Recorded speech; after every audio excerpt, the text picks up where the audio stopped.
past has been and what their future might be, Right. especially as the father and the male in the household now. I think that's very important for the history. And I know we have had conversations. I believe it's great to know your history, and it's great to know what has happened over the course of time to be able to know how to be able to live in the future. So with that, I believe once you get your history, even spiritually and biblically, and it connected with the naturally, far as what goes on, far as like the presidents or just life period, and connect that with what your faith is, you have a better understanding with life. So I believe that parents has a great responsibility. So when you're trying to have kids or you have kids, you made that choice, and so you have a responsibility as a parent to be able to get equipped with learning about your history and about your culture and about what's been going on in his life. And again, if you slept in a history class, I'm sorry, but you're gonna have to learn your history and get better. And don't settle for less because you only limited what you know. You only go as far as what you know. So that's what I believe, and that's how these kids can be able to help. Cause why would you want to keep back from your kids because you feel like you was kept back because you decided not to learn? Right. So I believe that's very important. And what about you? Man, like he was saying, it's really like spiritual though. Like I hate the fact that they took Christ out of school. You know, we got to teach them about the word flat out, because then they know to love their neighbors and how to treat people, and because the Bible tell you, it tell you how to treat people. And in the Bible, you'll be like, what? Love thy neighbor like you love, like I love myself, or turn the other cheek. And society not gonna tell you that. You know, they gonna tell you that, but you hear from somebody else, oh, you better punch them back, or if they do something to you, you don't know, do it bad back to them. But the Bible say you love him, even if he spit in your face or if he curse you. So we gotta teach our youth, man, to really get in that word. And you know, the both of you bring up some very interesting points about the Bible, as well as the history, because in American history, the most powerful movements for African Americans was made during what particular period? Do you know what particular period that was? Slavery. Well, it wasn't slavery. I was going to say it was actually during the Civil Rights Movement. Oh, okay. And the strategy that was used, that Dr. King employed, was nonviolence. Right. And he took the teachings from the Bible and from and influenced the whole world. Right, it influenced the whole world. And he used those basic tools not only for the purpose of the movement, but he also started with the students when they were going to the food counters, and they were protesting actually before the civil rights movement actually found its place in history. And all of those were centered around nonviolence, elements out of the Bible, seeking out Gandhi, which Gandhi was a minister who believed in nonviolence and the teachings of the Bible. So a lot of that came through that actually cultivate where we are today, which ties into another segue for us to discuss, which is, where do you see from your experience the erosion of moral values of today with young people? Man, it's gonna be, excuse my language, off the chain in the next 30 years. If guys like us can motivate the youth, then it'll be great. But majority of the people is not, they just evil. It's more evil than good in everybody now. They focus on evil. So I mean, it's about to be something serious if we don't, guys like us don't try to step in. But we need help. We can't do it all. But it's about to be something serious if we don't try to make a dramatic change, or somebody need to be I'm trying to be the next Martin Luther King, but they'll probably assassinate me. Well, So, we hope that won't be the case. Well, I'm just saying. I feel we're gonna live in the greatest time ever. You think so?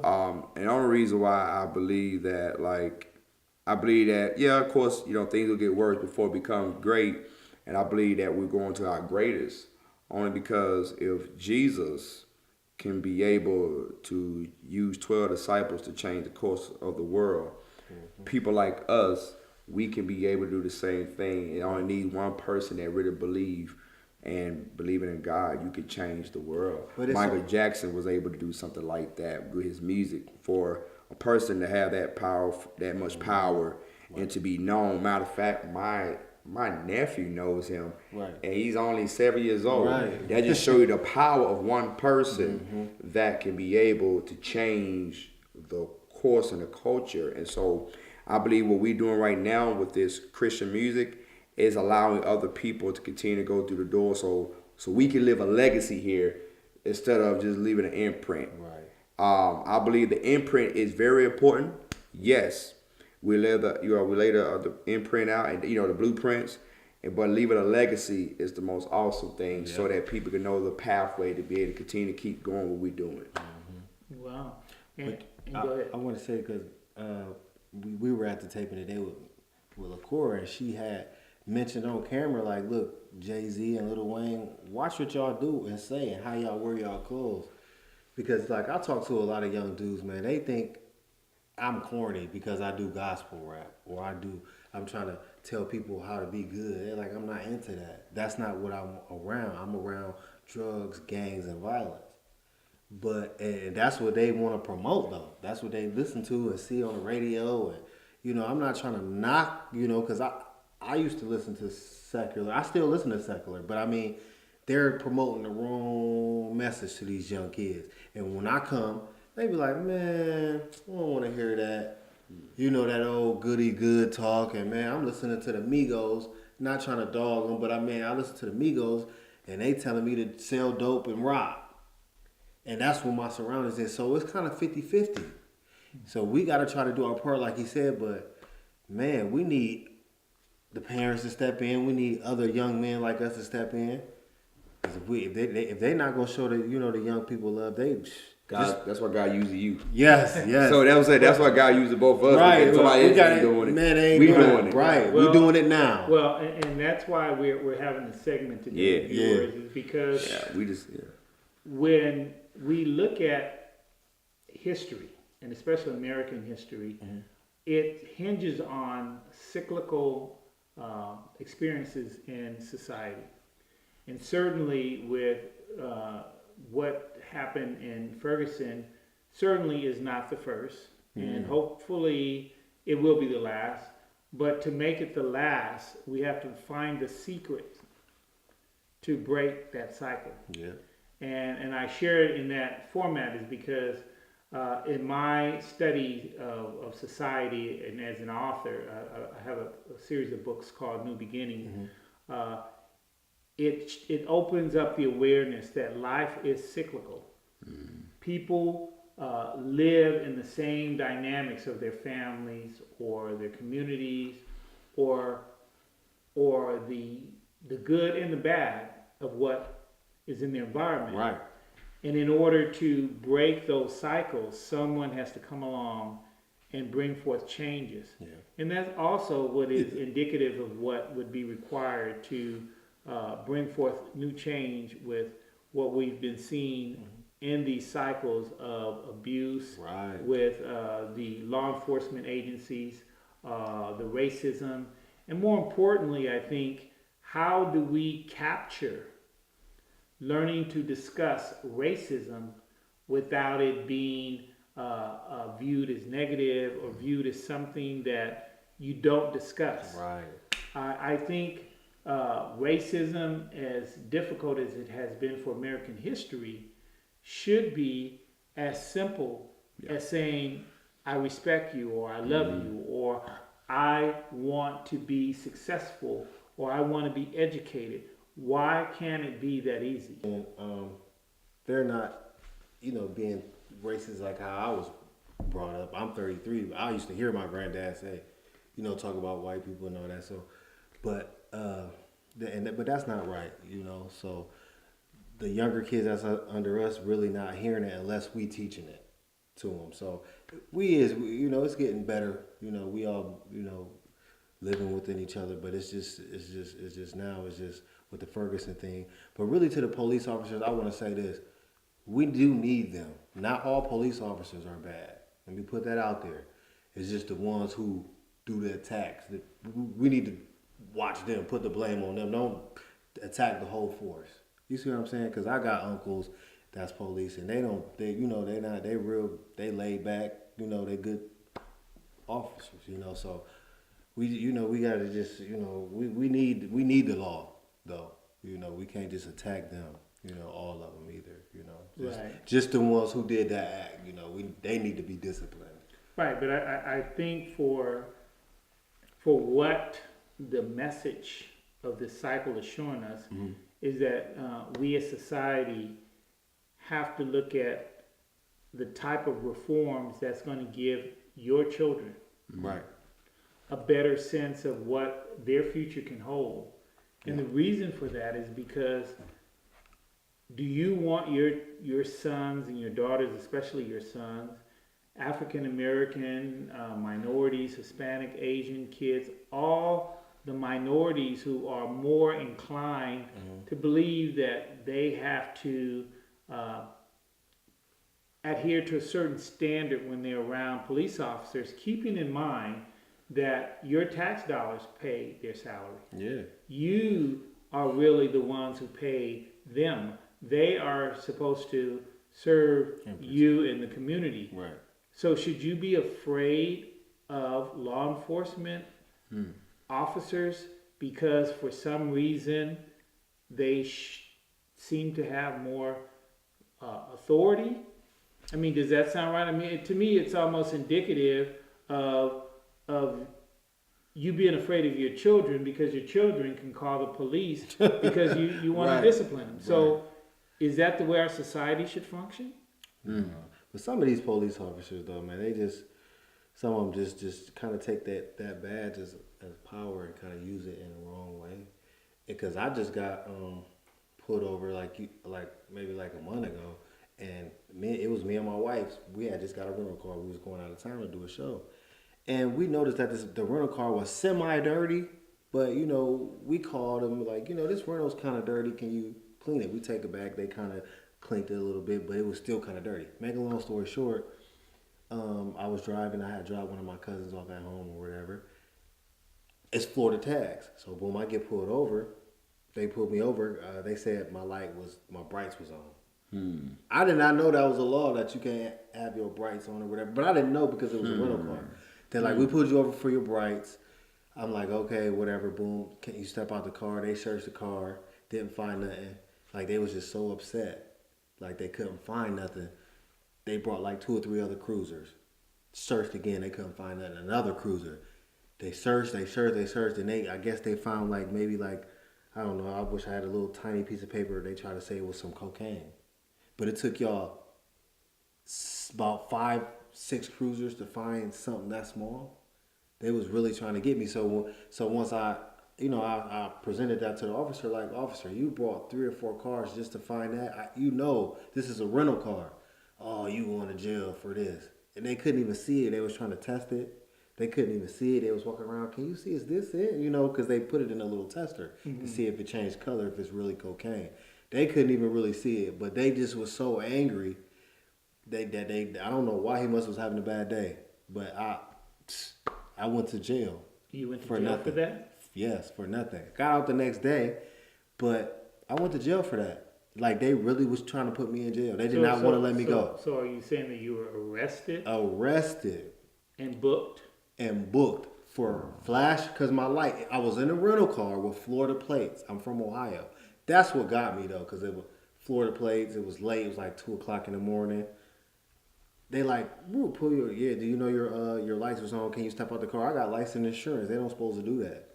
Yeah, but I guess for the viewers, so they can kind of sense. They didn't supposed to pull me over when you have license and insurance. They don't supposed to take you out your car. Right. Well, and the reason why this is interesting story Man, that you're sharing with us is because it almost is akin to profiling. That's what it was. And the reason why I'm saying this to our viewers is because if an officer stops you for a vehicle violation, then the only thing that they should do is cite you for that. That's what he was doing. He just did not want to let me go. Right. I was just What is hard to grasp here in listening to your story, Eddie, is that these are the same exact occurrences that we continue to hear about, where there has been abuse by law enforcement. And trust me, viewers, this discussion here is not to beat up on law enforcement or anything. No, not at all. What it is about is reality. And the reality is, how do we fix our system? Because it should not be this way. Right. And if a man, because of his color, drives on a public road legally and in accordance with the law and gets stopped, and if there is a reason to stop you for a violation, if they believe that there was a violation, then the violation should only warrant you getting a ticket and going your way, not to be violated, arrested, and I'm sure the personal feelings that you had about this incident and it wasn't no Jesus coming out of me that night. So it wasn't no Jesus. No, it wasn't. Hopefully, I'm just keeping it real. Well, hopefully, I'm just saying, like, it was tested. I was so upset.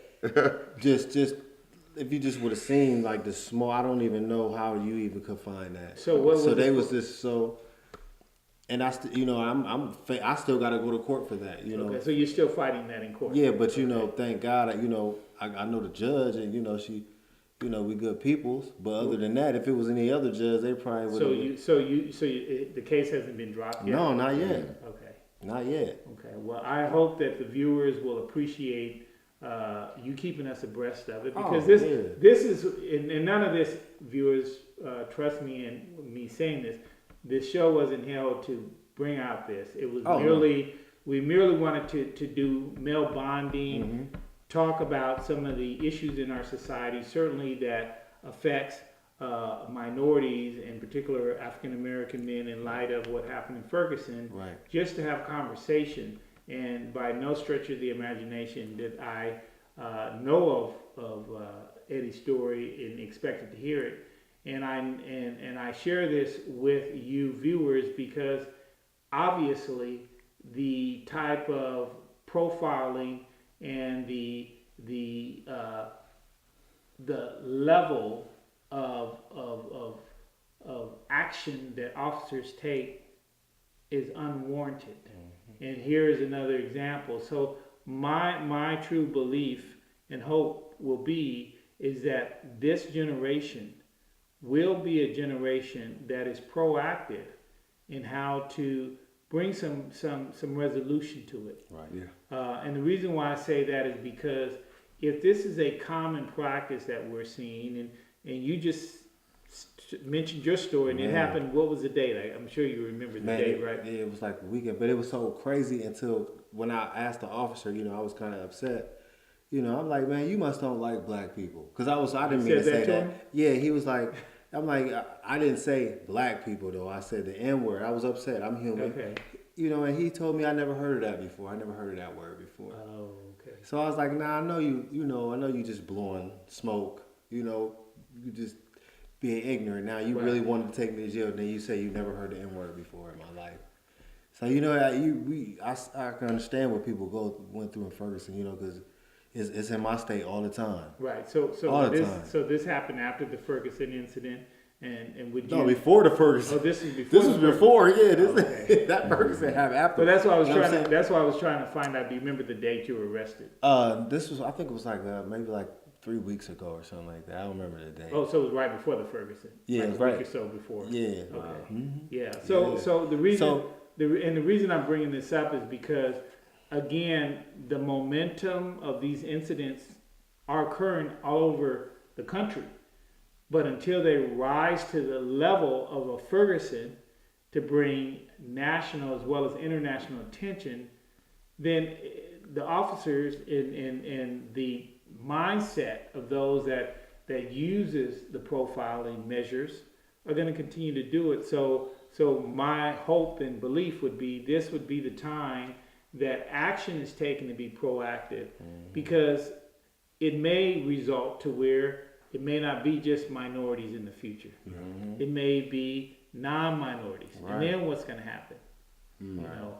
So I certainly hope that we are in a transitional period where we can flush what's needed, whether that be it legislation or whether that be it some policies, more so legislation that will dictate remedies for officers that abuse their authority or things of that nature, because it is just, to me, it sounds pretty pervasive with how they approach us.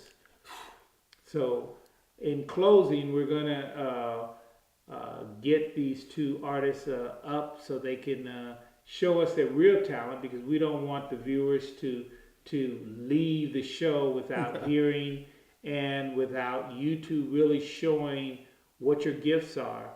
And hopefully this would be your contribution to help spur really what we need to do to build on our communities, and how we need to try and pave a real pathway to increase our moral values and how we as people should engage each other, starting with some of the things that you guys are going to show us.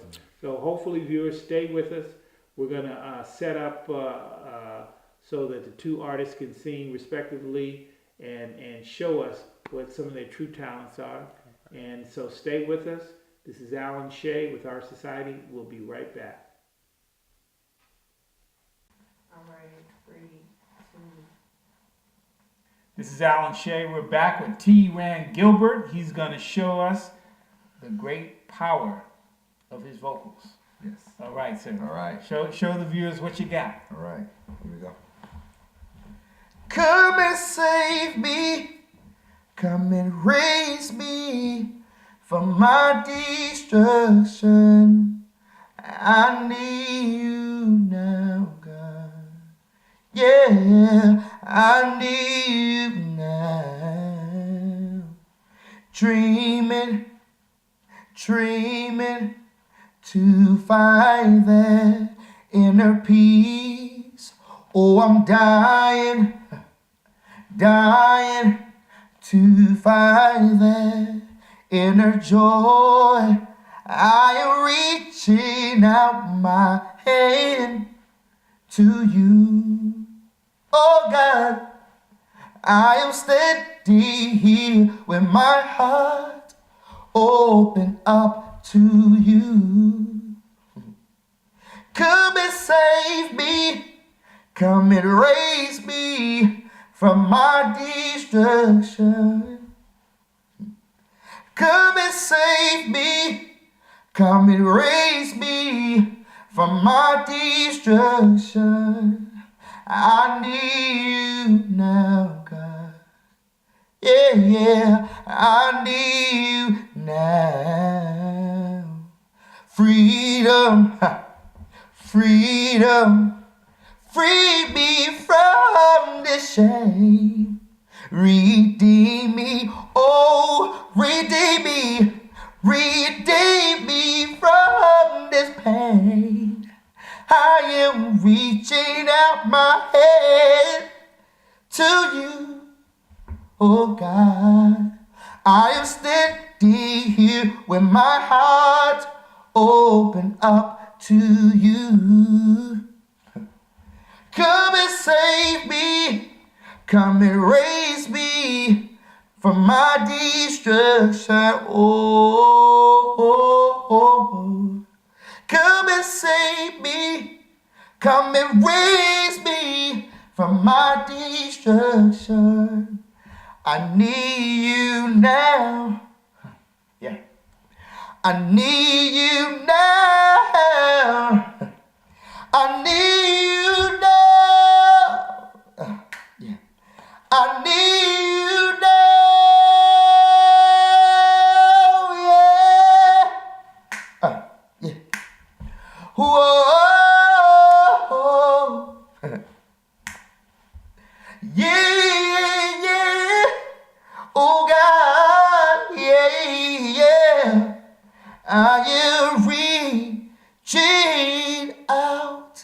my hand.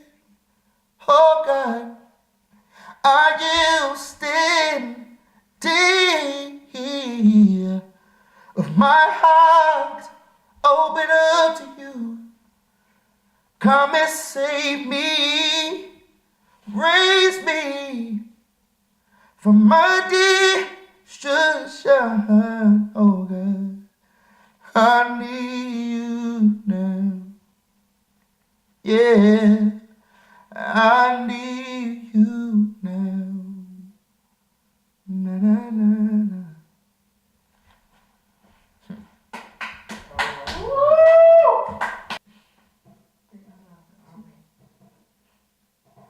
And this is Alan Shea back with our society here with Kojic, and we're going to make sure that he show us some of those vocal cords with his latest release. Check it out. And here he is giving us one of his great tunes here.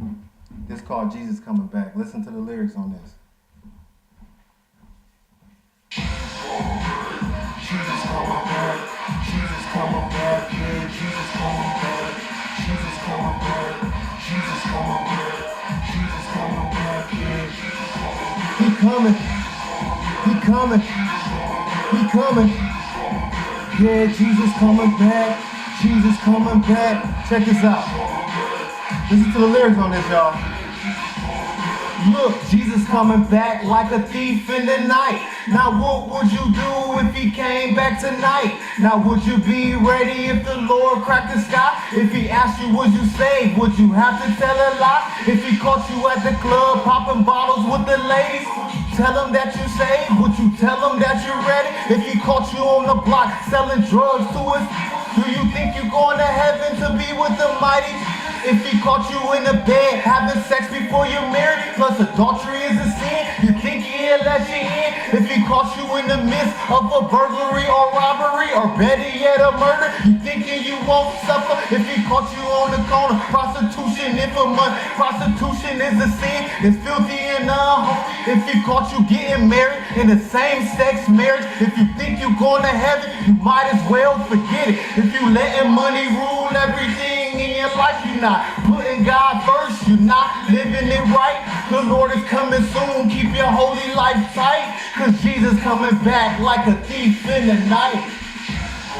He coming, he coming, yeah, Jesus coming back, Jesus coming back, Jesus coming back, Jesus coming back, yeah. He coming, he coming, he coming, yeah, Jesus coming back, Jesus coming back, Jesus coming back, yeah. God up, Satan down. Short.